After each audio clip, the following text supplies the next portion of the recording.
Welcome back to the Actery Magic Channel. I'm Steve, the Actery. Today we are talking about Super Friends, the archetype of Planeswalkers. Okay, so if you're in the market for building a Planeswalker deck, let's talk about it. We're going to talk about the commanders that we have to pick from, and then we're also going to talk about a lot of great cards that get to be included with those commanders or that are popular among those commanders. I do want to mention that today is going to be a longer video, and not all of these cards go into every commander, or sorry, Super Friends build. But let's get into it. All right, Super Friends, Super Friends, Super Friends. All right, so what are the best cards for Super Friends? Well, let's talk about the very first commander I think you should consider. That is Karth the Lion. He's a real budget card. I think he's like $1. He's a green, he's black, 2 generic, and he's a 3/5 human warrior. When he enters battlefield or a planeswalker you control dies, look at the top 7 cards of your library. You may reveal a planeswalker card from among them and put it in your hand. Put the rest in the bottom of your library in a random order. That's awesome. Now, so that gives us a lot of value as soon as we play Karth. And whenever we're losing planeswalkers. Planeswalkers die really quickly at tables because people like to see them gone. They're powerful. But the Planeswalker loyalty abilities, you activate cost an additional 1 to activate. So a +1 activation on a Planeswalker becomes a +2, a +2 becomes a +3, a -2 becomes a -1, a -7 becomes a -6.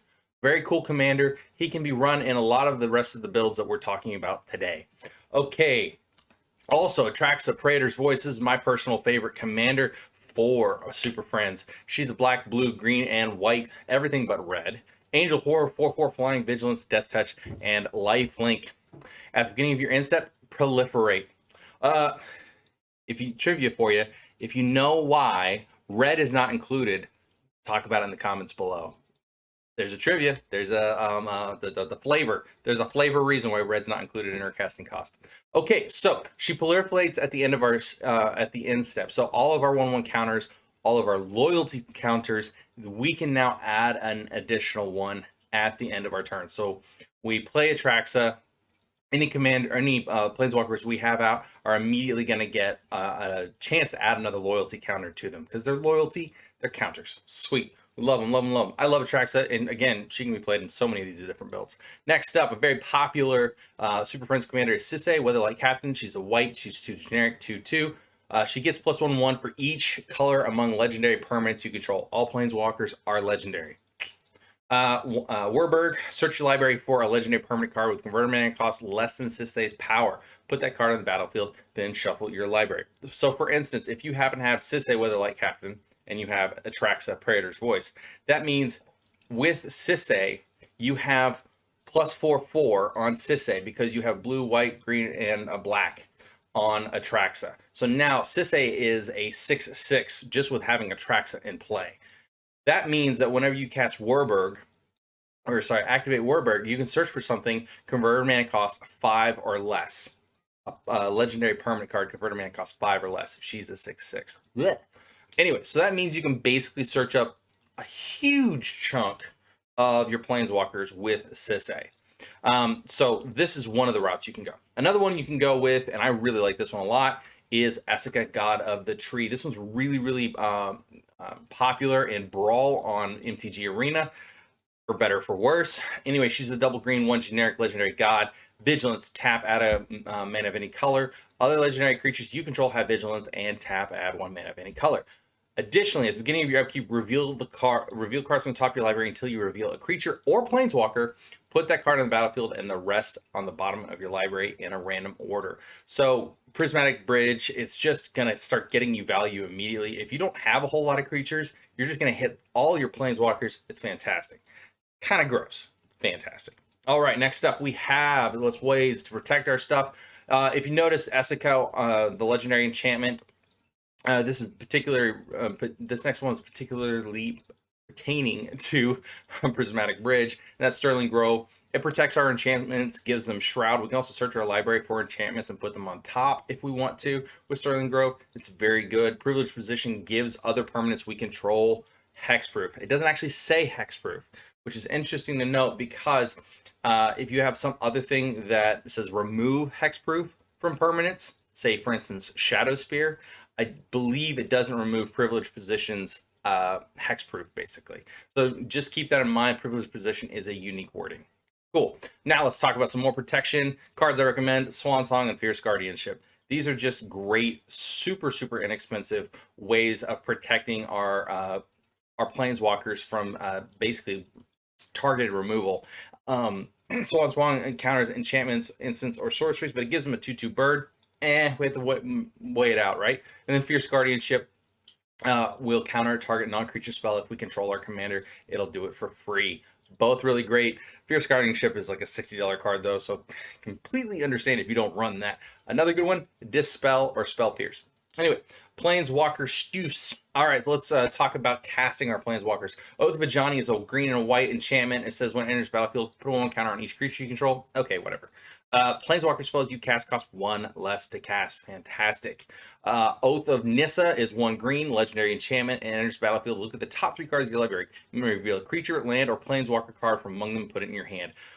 There's like almost no, like the statistical odds of you whiffing on Oath of Nissa entirely are just so low. It's always just one green. I'm gonna look at the best 3 cards on the top of my library and put it in my hand. It's awesome. You may spend mana as though it were mana of any color to cast planeswalker spells. This is just a good mana fixer. It's like Chromatic Lantern for planeswalkers. It's very good. Okay, next up we have Oath of Gideon. This one's going to increase our planeswalker loyalty. All right, so one white, 2 generic. When enters battlefield, put 2/1/1 core ally creature tokens onto the battlefield. Cool, whatever. Each planeswalker you control enters the battlefield with an additional loyalty counter on it. Awesome. So we play this on turn 3. We start running out our planeswalkers. They come in with extra. That means we can just get closer to the ultimates, be able to use the negative abilities and the positive abilities much easier. Oath of Teferi is 1 blue, 1 white, 3 generic. When it enters the battlefield, exile another target permanent you control. Return it to the battlefield under its owner's control at the beginning of the next end step. This is important if we want to activate, say, negative one of our planeswalkers, but it doesn't quite kill that planeswalker. Oath of Teferi can then come in, flicker that planeswalker out until end of turn, and then return it at the end of turn, and now it's got reset loyalty to its original loyalty. You may activate the loyalty abilities of planeswalkers you control twice each turn rather than only once. This is fantastic. So now all of our stuff we're going to get to do twice, plus twice, negative twice if we need to, or plus and negative, whatever. Oath of Teferi is just strong. Okay, Proliferate. Let's do it. Proliferate Flux Channeler is 1 blue and 2 generic. It will proliferate. It's a creature that will proliferate when we cast a non-creature spell. So if we are even we'll say we have a planeswalker in play, we cast another planeswalker, now we get to proliferate before the one that we're casting even comes into play. So it's awesome. Evolution Sage is another great one. It proliferates whenever a land enters battlefield under your control. Basically, landfall, proliferate, and it's a green and 2 generic. Both of these creatures, sweet. Other ways we can proliferate, where we can make sure that we're proliferating while our whenever our planeswalkers come down the first turn they're out, we want to proliferate as soon as possible. So being able to play Guildpact Informant, Throwing Bird, or Grateful Apparition on turns 2 and 3, play on something on turn 4, and then proliferate is very powerful. So now we're giving more 1/1 counters. Each of these deal, whenever they deal damage to a player, it proliferates. But Grateful Apparition and Guildpact Informant will also do it whenever you hit a planeswalker. These are so cool. All right, let's keep going with counters, shall we? The next one we have is Deep Glow's Skate. It's 1 blue, 4 generic, 3/3 fish. When it enters battlefield, double the number of each kind of counter on any number of target permanents. So if your opponents have negative 1/1 counters, if we have loyalty counters, all of them are doubled. Fantastic. Then we also have ways of searching our library. One of the nice things is that whenever we're talking about budget tutors, we have a lot of good budget tutors for planeswalkers. So Call of the Gatewatch will search your library for a planeswalker card, reveal it, put it in your hand, shuffle your library. Search for Glory is even better. It's one white and 2 generic. It says search your library for a snow permanent card, a legendary card, which all planeswalkers are legendaries, or a saga card. Reveal it and put it in your hand, then shuffle your library. You gain 1 life for each 1 snow you spent to cast this spell. Okay, cool. It's got a lot of text. So interesting to note is it also includes snow permanents and sagas, not just legendary cards. So if you have any sagas that you really like with these planeswalkers, by golly, include them. They're not included in this list. All right, cool. Next up, search. Ignite the Beacon. It'll search for 2 planeswalkers at instant speed for 5 mana. Wow, it's fantastic. So we can keep our counter spells up. We can keep a lot of stuff going. Like we can go heavy into the counter spells if we want to, and then at the end of turn, ignite the beacon, get our 2 planeswalkers, and really go to town. Arena Rector is the expensive search your library card. It's a 1 white 3 generic human cleric. When it dies, you may exile it. If you do search your library for a planeswalker card, put it onto the battlefield, then shuffle your library. It's so good. Arena Rector is just good because it can defend a planeswalker you've currently got out by chump blocking, and then whenever it dies, you go get your new planeswalker, and now you're off to the races. Arena Rector, maybe it's justified to be like $40 card. I forget. Is it 40? Anyway, it's an expensive card. Next up, number 9, we have Primeval's Glorious Rebirth. 1 white, 1 black, 5 generic. Legendary sorcery. You can only cast it if you control a legendary creature or planeswalker. Return all legendary permanent cards from your graveyard to the battlefield. This is a blowout. Say you've been losing planeswalkers left and right. You resolve, get to keep 1, maybe a legendary creature even, and then Primeval's Glorious Rebirth. You just return them all to the battlefield. Now you can also just start activating them all on 1 turn. Oh, it's disgusting. Number 8, I think you should include this in almost all of your Super Friends builds, and that is Ashiok Dream Renderer. It's a hybrid blue-black, and 1 generic. Enters with 5 loyalty. Again, this is where Proliferate is very important. Spells and abilities your opponents control can't cause their controller to search their library. Awesome, amazing, so good in Commander because it's a singleton format. Tutors are everywhere, so shutting those off, shutting off fetch lands, shutting off like rampant growth effects. This is fantastic. -1, target player puts the top 4 cards of their library into their graveyard, then exile each opponent's graveyard. This is so good. Every turn, you are just going to shut out, absolutely decimate any kind of graveyard strategy. And it's also got 5 loyalty. So if we're proliferating, it's just going to stay around forever.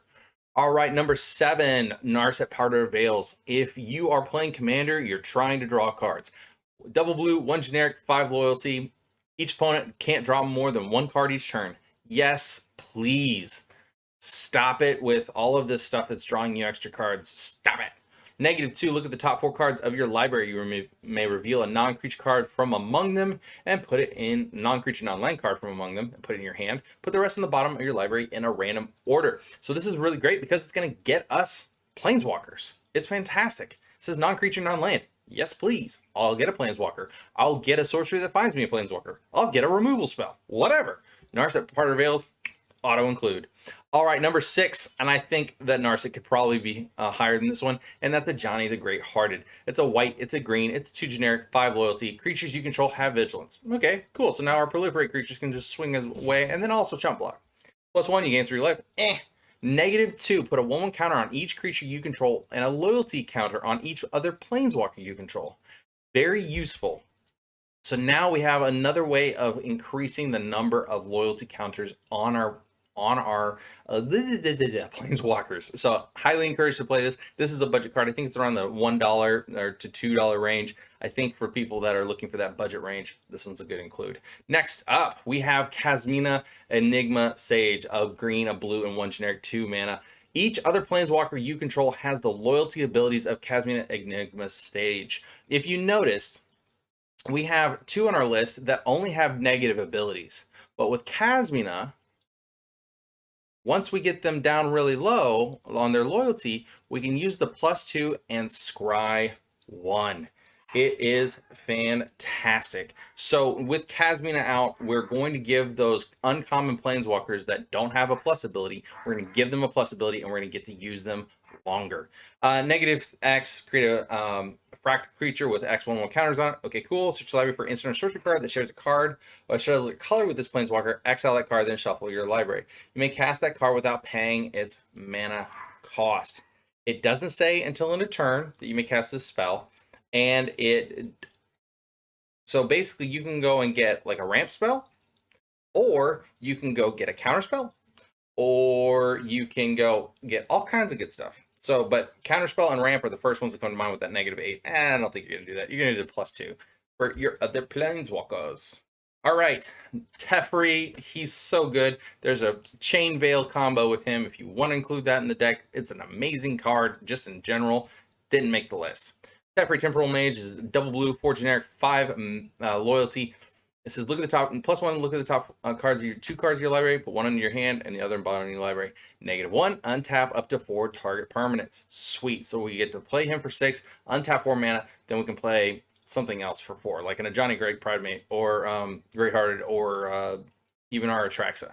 Teferi Temporal Archmage is awesome. -10, you get an emblem to the album. You may activate loyalty abilities of planeswalkers you control on any player's turn. Anytime you could cast an instant. Awesome. This -10 is bananas. You basically won the game at that point. It's going to be kind of a slow, grindy win, but you're basically going to win the game at this point if you can activate your abilities on every opponent's turn. So that Proliferates are really going to help us get there. You get an album. You get an album. Teferi Temple Archmage. Sorry. He's so... What is it? Swifty. I'm stupid. All right, -3. Number 3 on our list, it's a 5-drop 5/5 black, white, and 3 generic. Kaya, the Inexorable. I really thought that she should be this high on the list because of her ult, and her ult is not that hard to do. +1, put a ghost form counter on another target non-token creature. It gains whenever this creature dies or is put into exile, return to its owner's hand, and create a 1/1 white spirit token with flying. Okay, cool, whatever. -3, exile target non-land permanent. This is just great removal. Granted, 5 mana for a removal spell isn't great, but you're going to get to keep Kaya whenever you -3 her the first turn she's out. That's fine. But -7, you get an emblem with, at the beginning of your upkeep, you may cast a legendary spell from your hand, from your graveyard, or from among cards you own in exile without paying its mana cost. What? If you can get her to -7, you're gonna win. You're just gonna win. It's awesome. All right, and the reason why I think -7 is totally reasonable with Kaya is because of the next 2 cards. Let's check them out. Number 2, sorry, Vorinclex Monstrous Raider. It's a 6-drop, 6 mana, 6/6, 4 generic, 2 green, Phyrexian Praetor, Trample, and Haste. If you would put 1 or more counters on a permanent or a player, put twice that many of each of those counters on that permanent or player instead. If an opponent will put 1 or more counters on a permanent or player, they put half that many of those, each of those counters on that permanent or player instead, rounded down. So whenever you have a planeswalker come into play and Vorinclex is on the battlefield, you're putting planeswalker counters or loyalty counters on that planeswalker, and they're going to get doubled with Vorinclex. So that means whenever Kaya comes in play with Vorinclex, now she's coming into play with 10 loyalty counters on her. She can ultimate immediately. And now you, every turn, you just go search your library, your graveyard, or exile and put a planeswalker into play. And that's actually and you casting it, so it can be a legendary spell. So it can even be that spell from earlier that was oh, what is it? Okay, sorry. I mean, this is a legendary spell, so Kaya can cast this, which is super awesome.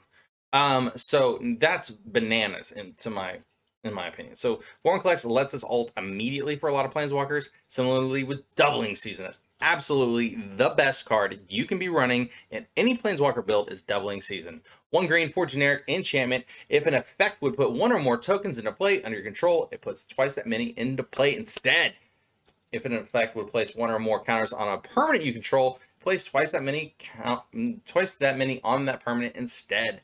Okay, so it doubles the tokens and it doubles the counters. Loyalty counters. Again, all of our loyalty is going to be doubled on all of our planeswalkers whenever they come into play. So if you notice, oh, where did it go?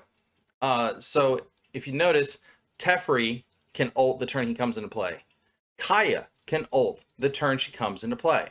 with Doubling Season, with Vorinclex, and that's why it makes the #1 spot on my list today. I know it's a long video. Thanks for sticking around. I love you guys, and Merry Holidays, Christmas, Kwanzaa, all of it. Happy Hanukkah. I know Hanukkah's already passed, though, but I love you guys. Thanks so much for coming out to my channel. I'll see you next time. Bye. There's the button. There's the button.